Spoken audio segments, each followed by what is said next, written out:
கிறிஸ்துவுக்குள் அருமையான கர்த்தருடைய ஜனமே யாவரும் இயேசு கிறிஸ்து இனி நாமத்தினாலே இந்த காலை நல்வாழ்த்துக்களை உங்களை தெரிவித்துக் கொள்கிறேன்.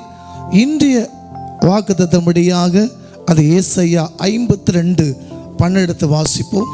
நீங்கள் தீவிரித்து புறப்படுவதில்லை, நீங்கள் ஓடி போகிறவர்கள் போல ஓடி போவதும் இல்லை. கர்த்தர் உங்கள் முன்னே போவார், இஸ்ரவேலின் தேவன் உங்கள் பிறகே உங்களை காக்கிறவராய் இருப்பார். அநேக காரியத்தில் வேதம் சொல்லுகிறது, என் சமூகம் முன்பாயப்படுத்து ஆயத்தப்படுத்தும் என்று வேதம் சொல்லுகிறது. இதில் பார்த்தீங்கன்னா, நீங்கள் தீவிரத்து படுப்பதில்லை, கர்த்தர் உங்கள் முன்பே போவார் என்று வாசித்தோம் ஏசாயால. இன்று உலகத்தில் அநேக ஆபத்து நேரிடாமல் அந்த காரணமே நம்ம கிளம்பி போகிறதுக்கு முன்பாக ஒரு சின்ன ஜெபம் பண்ணிட்டு, ஆண்டவரே நான் இந்த காரியத்துக்கு போகிறேன், நான் வேலைக்கு போகிறேன், என் பிள்ளைங்க கல்லூரிக்கு போகிறாங்க, நான் இந்த ஊருக்கு போகிறேன், என் கூட நீங்கள் வாங்கப்பா அப்படின்னு சொல்லிட்டு ஒரு சின்ன ஜெபம் பண்ணிட்டு போனீங்கன்னா கர்த்தர் என்ன சொல்ல உங்கள் முன்பே போவாராம்.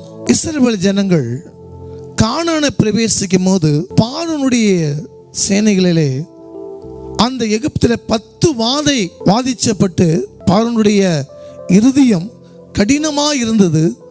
பிறகு அந்த 10 வாதையிலிருந்து அவங்க வெளியே அனுப்புனாங்க. ஆசையாக புறப்பட்டு போன உடனே கர்த்தர் பார்த்தீங்கன்னா அந்த இஸ்ரவேல் ஜனங்களுக்கு திரும்பியும் அந்த பார்வோனுடைய இராணுவமெல்லாம் தொடர்ந்து வந்து கொண்டே இருந்தது. அப்போ கர்த்தர் முன்னாலே மோசே போய் கொண்டிருக்கிறார், இஸ்ரவேல் ஜனங்கள் வழி நடத்தி கொண்டிருக்கிறாங்க, பின்னால பார்வோனுடைய சேனை. அப்பொழுது மோசே, ஆண்டவரே என்ன செய்ய எனக்கு தெரியல அப்படி கேட்கும் போது அந்த கோல் எடுத்து அந்த தண்ணீர் மேலே வை, செங்கடல் 2ஆக பிளக்கப்பட்டுச்சு. இவங்க எல்லா ஜனம் கடந்து போகணும். அப்ப வர வர பின்னால அந்த எகிப்தினுடைய இராணுவ வீரர்கள்லாம் இஸ்ரவேலை பிடிக்க வந்தாங்க. பின்னால எரிகிற அக்கினி தேவன் போட்டார். ஹல்லேலூயா. அந்த அக்கினி பாருங்க, செங்கடை கடந்து போற வரைக்கும் பாதுகாத்து கொடுத்தார். அவர் முன்னால போனார். அதுக்கப்புறம் அந்த எரிகிற அக்கினி பின்னால அவங்கள பாதுகாத்து கொடுத்துச்சு. அப்ப கடந்து போனோன்னே அந்த அக்கினி மங்கிச்சு. திரும்பவும் செங்கடலை போனாங்க. கடந்து போனோன்னே மீண்டும் அந்த எகிப்தினுடைய இராணுவம் வரும்போது அதையெல்லாம் மூடிட்டு. அப்பாண்ட சொல்லலாம், உன் கோணலாலே செம்மைப்படுத்தி கொடுக்குற கர்த்தர் உனக்கு முன்பே அவர் போவாராமா.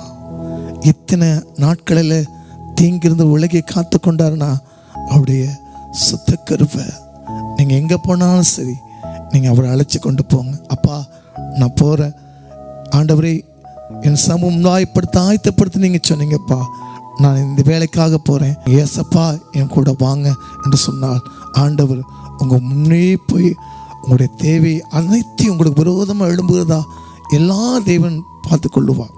அப்போ இஸ்ரவேல் ஜனங்கள் வார்த்தை கீழ்ப்படுந்தாங்காட்டியும் அவங்க பரிசுத்தமாக இருக்கும்போது அவங்க வாழ்க்கையிலே தேவன் முன்னே போனார்.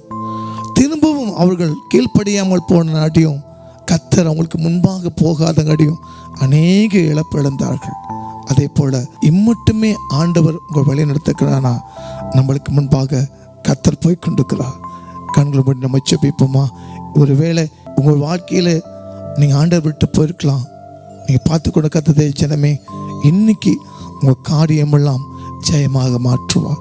அவர் கோணலானவை செம்மைப்படுத்தி கொடுக்கிற தேவன். அப்பா, அருமையான பார்த்து கொண்டிருக்க பிள்ளைகளுக்கு நாங்கள் ஜெபிக்கிறோம். என் ஜனங்களுக்கு கர்த்தர் இன்னும் உங்களுடைய வருகையை முட்டி இஸ்ரவேல் ஜனங்களுக்கு காணான போகிற வரைக்கும் ஆண்டவரே நீங்கள் வழி நடத்துறீங்கப்பா, நீங்கள் முன்னே போய் ஆயத்தப்படுத்திங்க. அந்த மாதிரி என் ஜனங்களுக்கு ஆயத்தப்படுத்தி கொடுங்க. ஆசீர்வதி. இயேசுவின் நாமத்தில் நல்ல பிதாவே, ஆமென்.